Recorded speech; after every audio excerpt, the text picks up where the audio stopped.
It caught everyone by surprise. One of Lula's biggest supporters during the election campaign, who went public and did all that campaigning. A person who has millions of followers, Deolane Bezerra, that influencer who had problems with the law last year, has just jumped ship. She couldn't stand to see the atrocities. The image of these people is very tied to the guy. There's no way around it. They're witnessing the greatest atrocities happening there at the Instituto Nacional de Seguro Social Inquiry, all the shielding of the biggest corrupt people in Brazil's history. It's the biggest corruption case in world history, billions of reais being stolen from people unable to defend themselves. And that was one of the reasons why Deolane, exposed to the whole press, just jumped ship. Hit the like button. I'm going to show you all the news and information right now. Take advantage and become part of our family by subscribing to the channel. Click here, that's it. You're already subscribed and part of our team. Deolane says she regrets voting for Lula. Deolane, where's the Instituto Nacional de Seguro Social? And now, Besias provided the information. I'll show you here. Look, unbelievable. Who is Lula putting there? This is from someone who claimed he wouldn't favor friends, right? Let's check the Metropolis article. Deolane Bezerra surprised her followers last night after using Instagram stories to admit that she regrets voting for and campaigning for Lula during the 2022 presidential elections. Without mentioning the name of the Workers' Party member, the lawyer made a series of criticisms about the country's situation and mentioned the scandals involving the Instituto Nacional do Seguro Social revealed by Metropolis. Metropolis started this. We should be fair. Open quotes. I watched a video and I cried with my soul. I remembered everything I went through. Shitty system. Where's the Instituto Nacional de Seguro Social operation? Where's the money for our elderly? Where are the rich being arrested and humiliated? Oh, I forgot. They're untouchable, right? Said the influencer, who was also once accused of money laundering and promoting illegal gambling. Next year's the election, and I hope you really pay attention to who you vote for. I confess that I am regretful.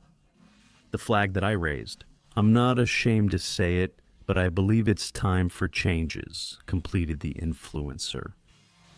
That video where she campaigned for Lula, that's right, it's going viral on all the networks. Look, this was a message she left on her Instagram stories. And we revealed the deep regret of having voted for Lula. Many will say, oh, but she's saying this because of followers and all that. Look, guys, from what we see about Deolane, she doesn't hold back. She always says whatever comes to mind. That's just how she is. Are you backing out?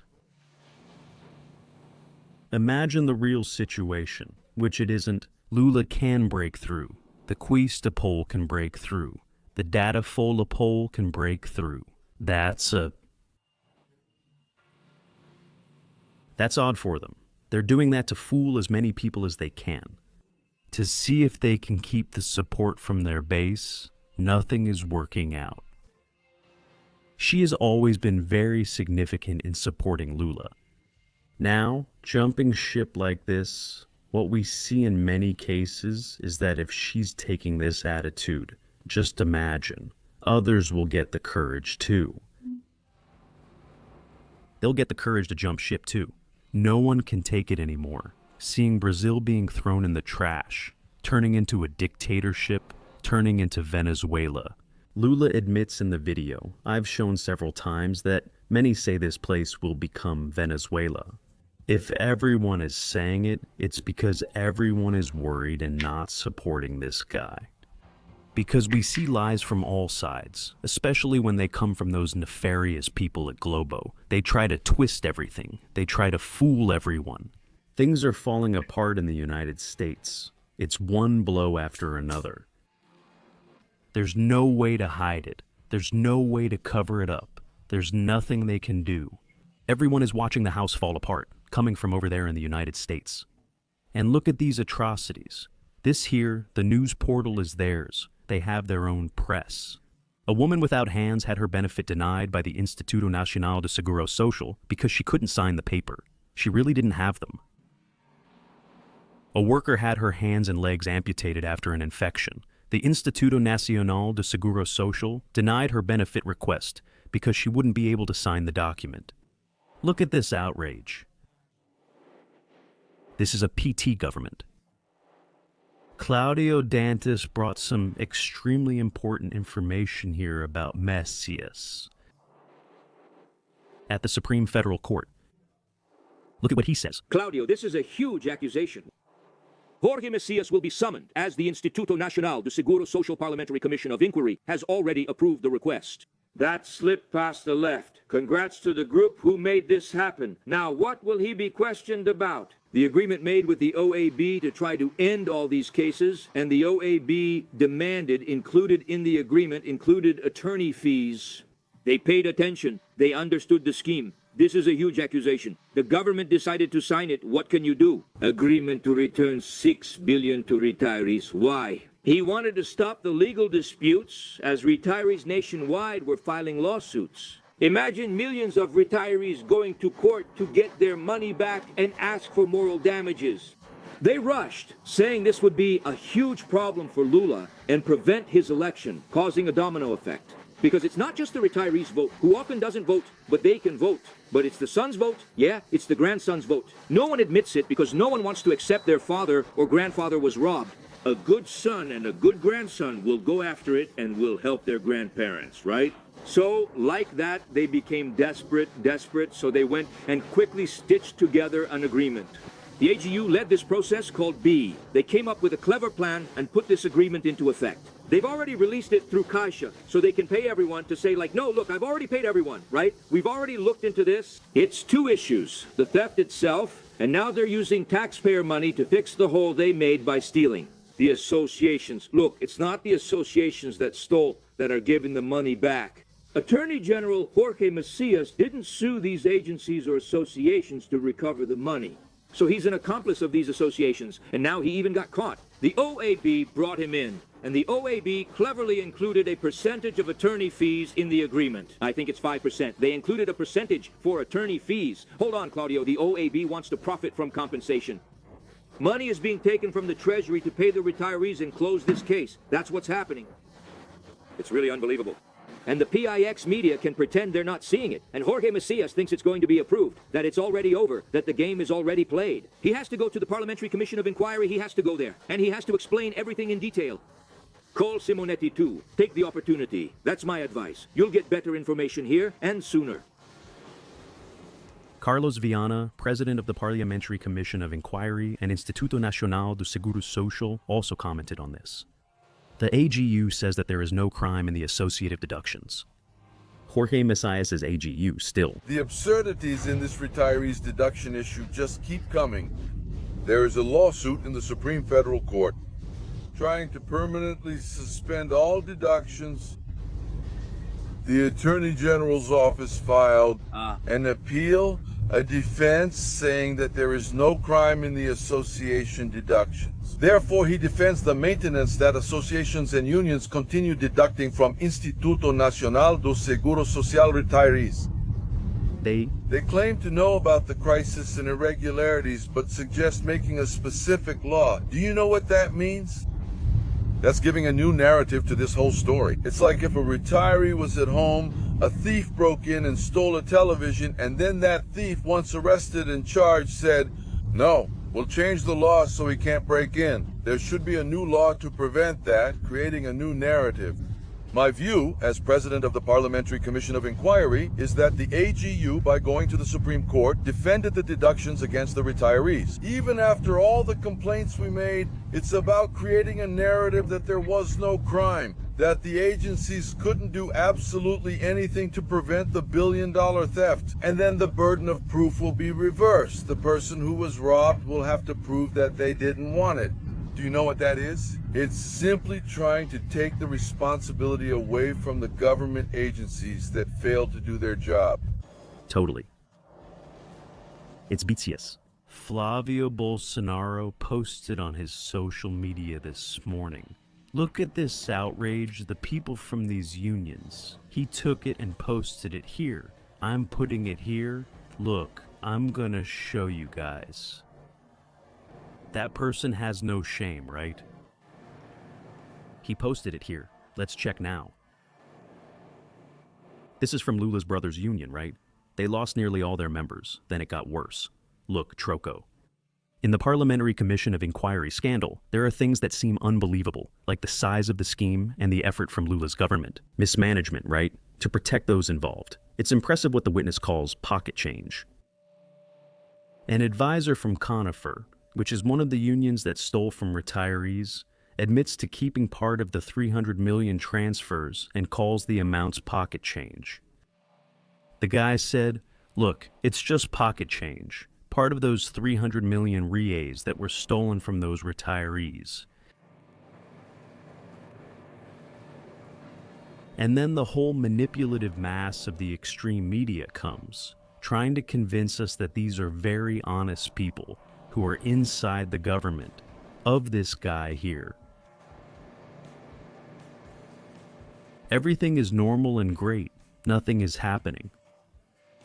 Over there, it was Bolsonaro's Cuba, the unions, all connected to Lula, Lula's brother. You can't talk about Lula's brother anymore. Now you can't anymore either.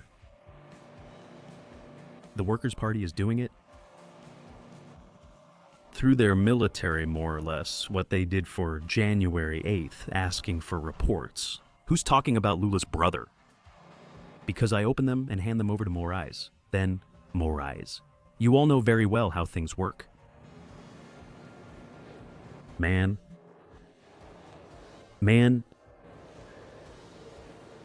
this little guy here, I'll tell you all. And cursing one after another. I want to know this. Damn it, I want to know this. just swear words. It's Watching. this little shoe must cost thousands of reais, like the 10 or 8,000 ones he already wears. Exactly. I was noticing. He has a short guy syndrome, right? So he's wearing shoes with a platform about this high here. He's short. He must feel uncomfortable when there's someone taller next to him. I don't know how much. Doria had this thing too. He disliked taking pictures with people taller than him. Do you talk to them? I always thought good relatives were the ones you saw once a month, but not anymore. Good evening, dear. Good evening, dear. Good morning. Take it away from this guy. This is him talking. The WhatsApp issue. He is dissatisfied with WhatsApp. People communicating through this extremely useful social network here in Brazil, widely used and all. He's bothered because people talk to each other, say good night, good morning, good afternoon, and so on. And WhatsApp has always been the Achilles heel, especially of the system, because they often can't track what's being said through the app. So it causes total despair. They can't know what people are talking about. They think people are talking behind their backs, and people communicate. The right-wing groups are much bigger than the left. They had to put things together in a hurry back in the 2022 election. Those digital brigades, of course, are going to be stopped. For everything, you know who. Argentina has already been denouncing Lula. This is an Argentine newspaper. The anti-Semitism of this guy, Brazil, and the dangerous normalization of anti-Semitism. This is an Argentine newspaper. Hostility toward Luiz Fouque, a Jewish judge, highlights growing anti-Semitism in parts of society and Brazilian politics in recent years. After this guy started attacking Israel and the Jews in every way, he says he's a Netanyahu. That's a lie, a blatant lie. For Lula, he wants Israel practically wiped off the map. Change it, right? Here, look, guys. Commenting, Lula complains about people who send good morning messages on WhatsApp, saying it's a disease. Not stealing isn't an illness. He thinks the problem is you sending good morning messages to your friend, girlfriend, wife, or relative. This guy has, look, serious mental problems. Serious mental problems. It's impressive what we observe. I watched this video and thought it was essential. This book. It's Deolane, who's Venezuelan, left Venezuela and came to Brazil. Well known on social media. See what he's teaching his children. This is important. Children, don't vote for politicians who promise to lift you from poverty. Don't vote for politicians who promise everything for free. Never vote for politicians who promise to solve your life. Can you promise me that? Yes, because the cost of voting for someone like that is your freedom. But Dad, why would that cost us our freedom? Show me your hands. There is your future. Look, everyone's future now depends on you, on your studies, your effort, your discipline. But if a populist politician comes along offering something they can't deliver, saying, give me your future, give it to me, now your future is in my hands. And that happened in our country. We handed over the future of millions of young people, into the hands of politicians who offered something they couldn't deliver. They knew they couldn't deliver because it's impossible for a country to progress if there is no work. They started saying, let's redistribute the wealth from the rich to the poor. Now, yes, we're going to govern for everyone. The father of the poor. But when they got here and didn't keep their promises, they never wanted to leave power again. Do you know what they did? Did they start threatening? If you don't vote for me, I won't feed you. If you don't vote for me, I'll take your house away. If you don't vote for me, I'll go after you. They began to persecute, censor, and change laws. So that politician who seemed nice changed, took off his mask, and turned into an oppressor. Amazing, right? Amazing. That's what Lula is doing, just like in Venezuela. Venezuelans are warning us. Share this video on WhatsApp, Telegram, Facebook, hit the like button, and come join our family. The house is falling apart. Deolane took off. Bye. Thank you, Deolane. More people will come in. You can be sure of that. I'll be back soon with more news and information here at Pisa Filos, Fabiano Gigay.